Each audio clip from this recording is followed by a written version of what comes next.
Welcome back to our last example of this chapter of inner product spaces. We are going to continue using the Gram-Schmidt process. The only difference is we are going to transform the given basis for a subspace of R of n into an orthonormal basis for that subspace. So in short, it's pretty much no different than the one that we did in the previous video. So we're just going to go ahead and jump right into it. And so for the first one, we have just 1 point, which is v1, which is equal to b1, which is just -835.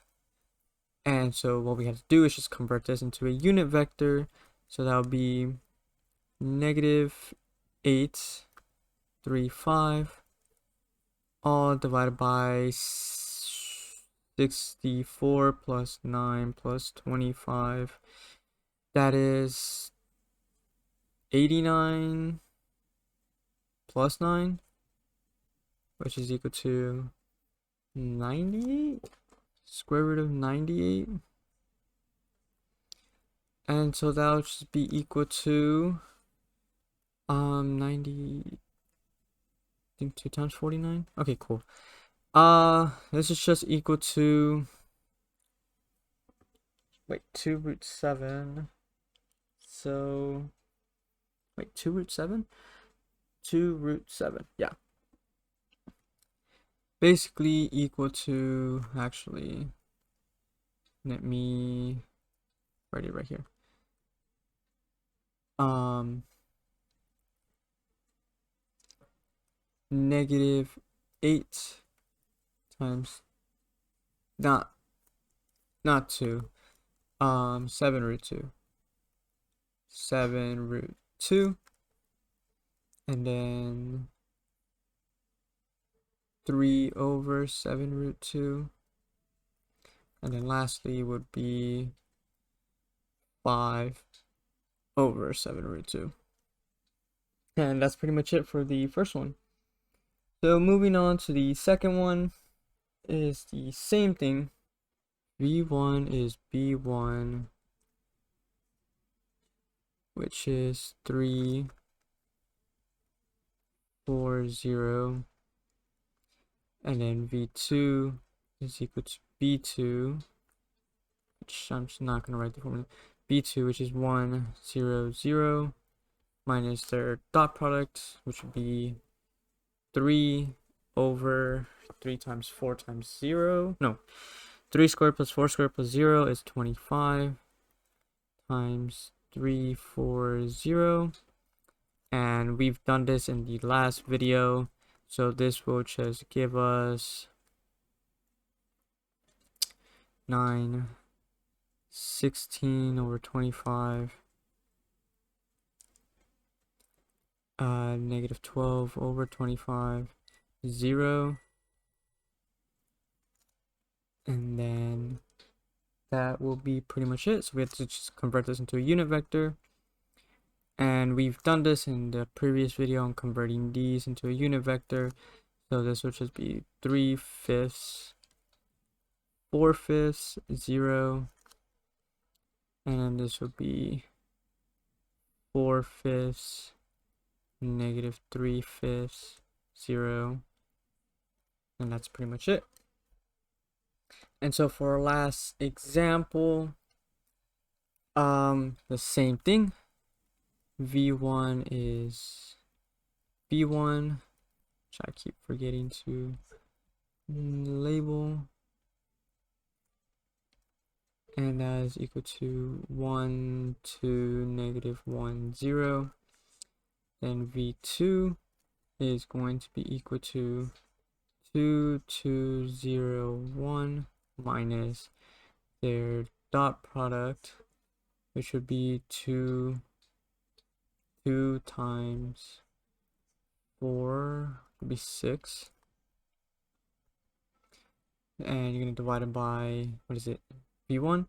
So 2 times 2 is 4, 5, 6 of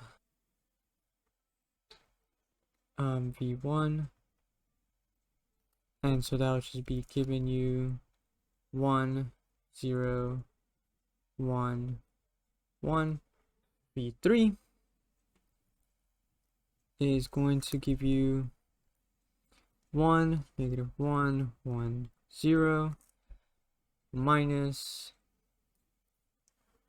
inner product of that one with B1, which would just be 1 times 1, 2 times negative 2, so then negative 1 times 1, so it'll be 1 minus 2 minus 1, that will give you, wait, 1 minus 2?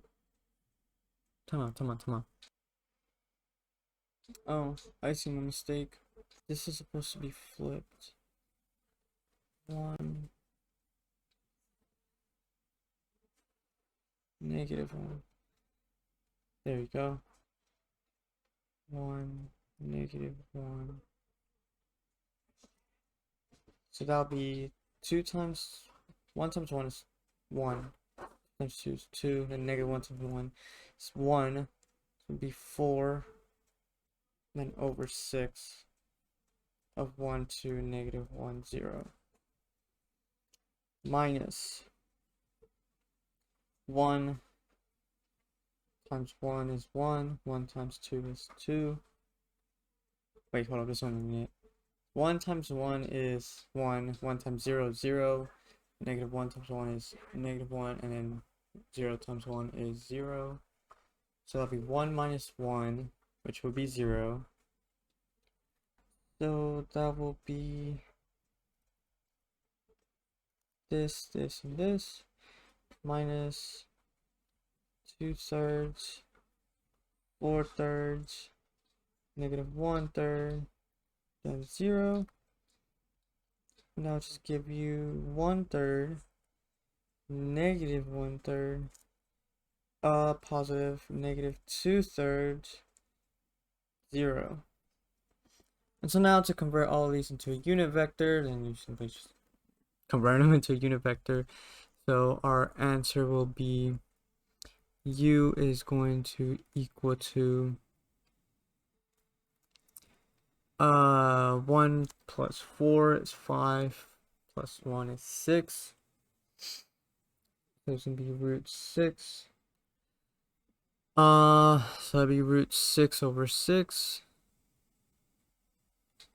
And this would be 2 root 6 over 6. That'd be root 6 over 3. And this would be negative root 6 over 6. This would be 0. This one will be 1 plus 1 plus 1 is 3. So root 3 over 3, 0. Root 3 over 3, then root 3 over 3. And then lastly, we'll have the thirds. 3, if I remember how to multiply, then add negative root 3 over 3, and then this would be negative root 3 over 3 as well, and then 0. And that is our answer. And that is it for this video and this chapter. Honestly, the hard part about it is just the algebra and also keeping track on what you're actually supposed to be adding and subtracting with. On this last example, I messed up on the problem. These two were flipped, but that's okay. Yeah, that's pretty much it.